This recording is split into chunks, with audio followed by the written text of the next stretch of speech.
Vidéo numéro 39 sur la prise en main de TIA Portal spécial langage SCL. Dans cette vidéo, nous allons voir comment structurer un programme afin qu'il soit le plus compréhensible, le plus lisible et le plus sympathique à travailler. Donc, dans la vidéo précédente, je vous avais montré comment créer du code pour activer notre convoyeur dans un sens. Donc là, quand j'appuie sur BP1, alors j'aurai KM1 à l'état vrai, j'appuie sur BP3, KM1 sera à l'état 0. Donc ça, c'était ma marche avant, j'en ai profité pour créer juste en dessous la marche arrière, donc cette fois-ci en intégrant BP2, KM2 égale 1, j'ai créé une deuxième instruction, pour montrer un autre exemple, j'appuie sur BP3, alors j'aurai KM2 à l'état 0. Là, ce que je peux avoir comme problème, c'est que je n'ai pas fait de verrouillage électrique.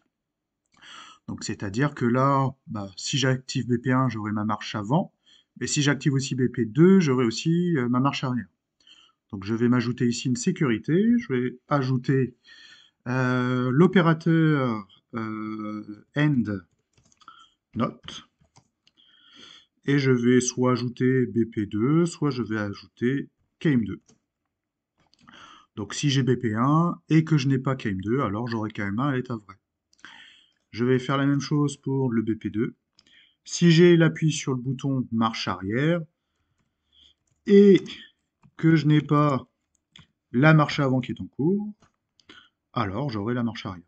Donc hein, c'est mon verrouillage électrique qui m'évite d'avoir la marche avant et marche arrière en même temps. Là, comme vous pouvez le constater, bon, j'ai quelques lignes de code, c'est une marche avant, marche arrière d'un moteur, rien de bien compliqué. C'est juste qu'il faut imaginer que le programme, eh bien, il peut être assez consistant avec toute une série de lignes de code et ça devient vite le bazar.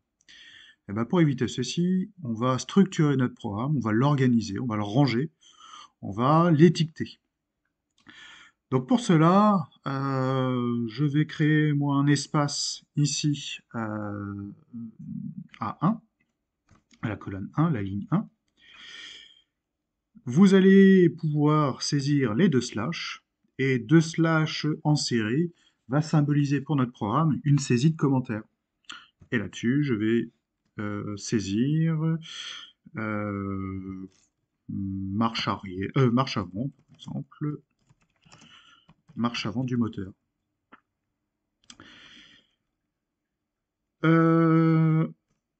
Au-dessus de ce if-là, je vais ajouter un commentaire, marche arrière du moteur.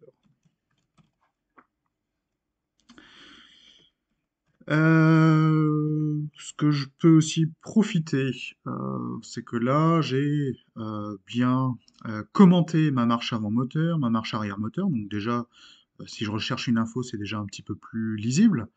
Et je peux aussi aller encore un petit peu plus loin. C'est ici, saisir, arrêt, marche arrière du moteur. Comme ça, là, je peux même saisir la commande de marche arrière du moteur. J'en profite ici hein, pour que ça soit le plus correspondant possible. Commande marche avant moteur. Sauf que là, bah, j'ai mon BP3 qui me permet d'arrêter la marche avant. Eh bien, je peux quand même faire un espace à l'intérieur de mon instruction et saisir un commentaire.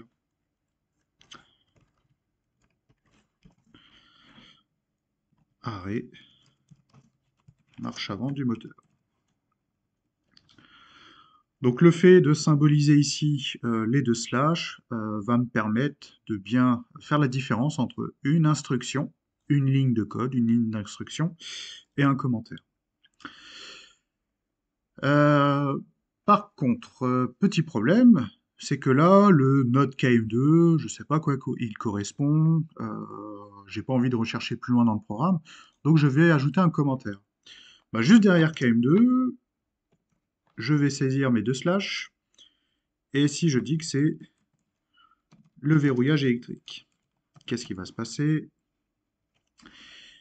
Eh bien là, problème. Le fait d'avoir inséré ici mon commentaire, eh bien j'ai pris le ven dans ma ligne de commentaire. Donc là, le ven en fait n'a plus aucun effet. Donc là, c'est pas ce qu'on va conseiller pour insérer un commentaire à l'intérieur d'une instruction. On va saisir notre commentaire entre parenthèses. Et à l'intérieur des parenthèses, on va saisir une étoile. Et le fait d'insérer une étoile, eh bien, ça permet de faire la différence entre une instruction et un commentaire. Si j'enlève une des étoiles, eh bien, on voit que le ven ici, et puis bah là, même tout le reste de mon code passe en commentaire. Donc cette astuce permet d'aller glisser une étiquette à l'intérieur d'une instruction.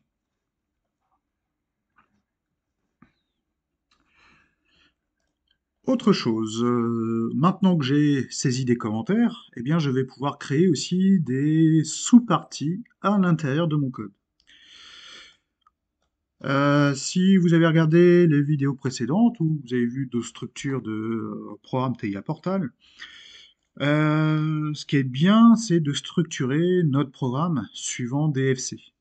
Donc là, j'aurais très bien pu créer un FC en langage SCL, marche avant du moteur, j'aurais pu créer un autre FC marche arrière moteur, et ainsi de suite, et ainsi de suite. Là, l'intérêt du SCL, du langage SCL, c'est aussi d'avoir la possibilité d'avoir tout sur la même page. Et bien, pour éviter que ça soit aussi tout le bazar, eh bien, à l'intérieur de mon code, je vais pouvoir créer des réseaux, comme on peut le faire avec du langage ladder. Donc, si je veux insérer un réseau, eh ben, en langage SCL, on parle d'une région. Vous saisissez région. Vous saisissez à la fin du NIF, là, par exemple, de marche avant moteur, eh bien, end région. Donc là, déjà, par défaut, entre le région et le N région, eh ben, j'ai une zone ici qui est prise en compte. J'ai possibilité, c'est de réduire ma région. Donc ça me permet aussi de pas trop surcharger aussi la lecture de mon programme quand je lis ici. Je déroule région, et à côté de région, je peux aussi saisir un commentaire. Euh, eh ben, je peux marquer avant moteur. Je vais pouvoir créer une autre région ici.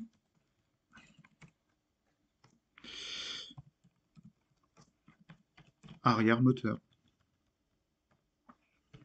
Et saisir le N région. Voilà mon programme SCL.